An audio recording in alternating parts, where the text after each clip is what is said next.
Most people think that the library's main entrance is the obvious exit point in an emergency. But this isn't necessarily true. In an emergency, you might not be able to reach the main entrance, so it's important to know where the closest emergency exit is, no matter where you are in the building.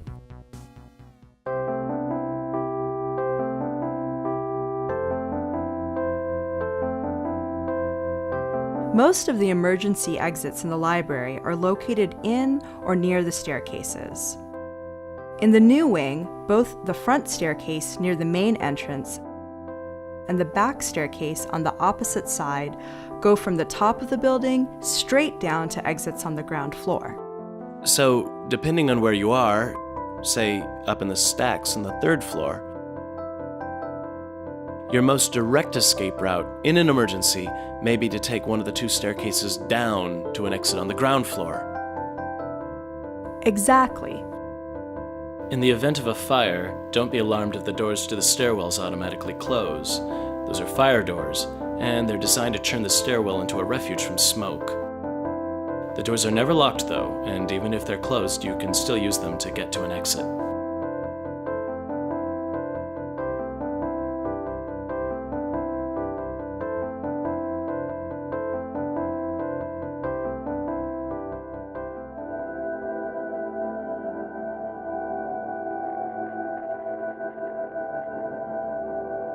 On the other hand, let's say you're on the ground floor and access to the stairwell exits is blocked. There are additional emergency exits. One roughly below the main entrance next to the OMAC labs, and another at the end of the hall by the offices of the Center for Academic Excellence. Okay, that's in the new wing. What about the ground floor of the old wing? There is no ground floor in the old wing of the library. But there are two staircases that go from the first floor up to the third. There's a grand open staircase with an exit on the second floor next to the administrative offices. When you speak of this second floor, you mean the main floor, right? Right. The second floor is the common level between the two wings. It's also the floor that has the main entrance. There's also a second staircase at the back of the building.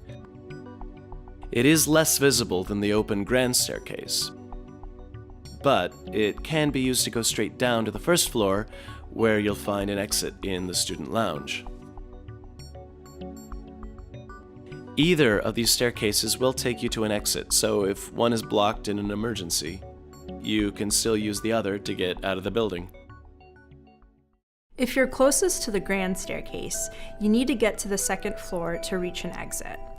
You can go up one flight from the first floor, or down one flight from the third floor. If you're closer to the enclosed staircase, you can take the stairs up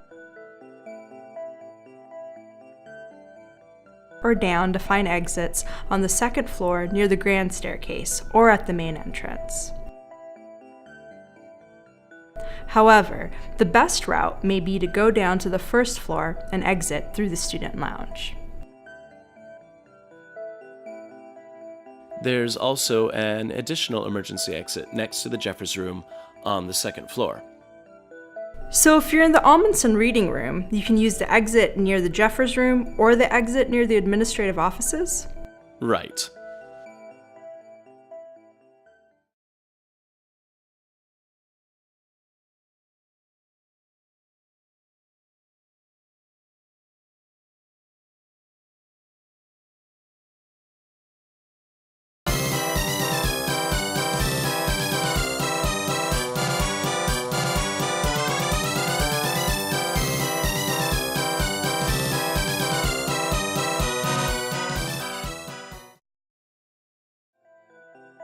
If you're in the tiers during an emergency, it's important to remember there are no direct exits out of the building from the tiers. You'll have to leave the tiers into the main library first, and then exit the building. Tier 4 exits onto the third floor of the old wing, close to the enclosed stairwell in the back of the building. Tier 2 has exits near the main entrance in the new wing, and near the administrative offices in the old wing. Tier 1 exits onto the first floor of the old wing, next to the emergency exit in the student lounge. Now, bear in mind that neither Tier 5 nor Tier 3 have exits into other parts of the library, so you'll have to use the staircases in the tiers to go either up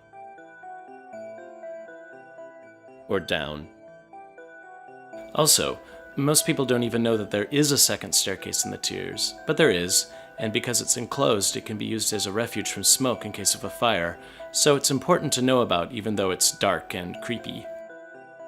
If electric lights fail in the tiers, or if smoke makes it difficult to see in case of a fire, glow-in-the-dark arrows at floor level will guide you to the nearest exit.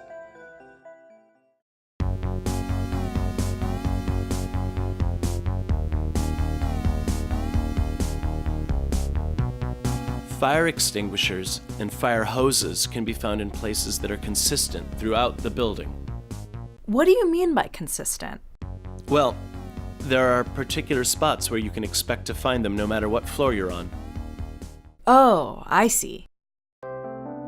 In the new wing, there are fire extinguishers and hoses located next to the front and back staircases on every floor. There's also an extinguisher on every floor in the west corner of the building, which overlooks the softball field in Herrick Chapel. These extinguishers are sometimes hard to spot because walls and cubicles have been built up around them. On the second floor, for instance, the extinguisher and hoses are built into an alcove between two office cubicles. And on the first floor, they're on the exterior wall of a study room. On the ground floor, the extinguisher is right next to the emergency exit by the Center for Academic Excellence. There's an additional extinguisher on the ground floor in the CAE seminar room.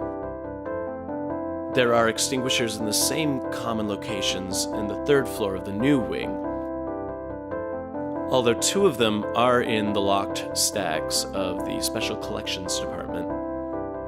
So, aren't there any on the third floor that are accessible to students? Oh, sure.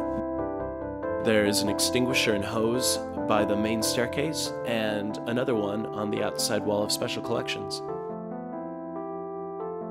The second floor also has an additional extinguisher next to the elevators by the circulation desk. In the old wing, there is an extinguisher and a fire hose next to the Jeffers room on the second floor, and in similar spots on floors above and below. There's also an extinguisher and hose on every floor of the tiers near the freight elevator. Anything else we've missed? Yes, additional extinguishers are in the staff kitchen on the third floor and under the grand staircase by the men's restroom on the first floor.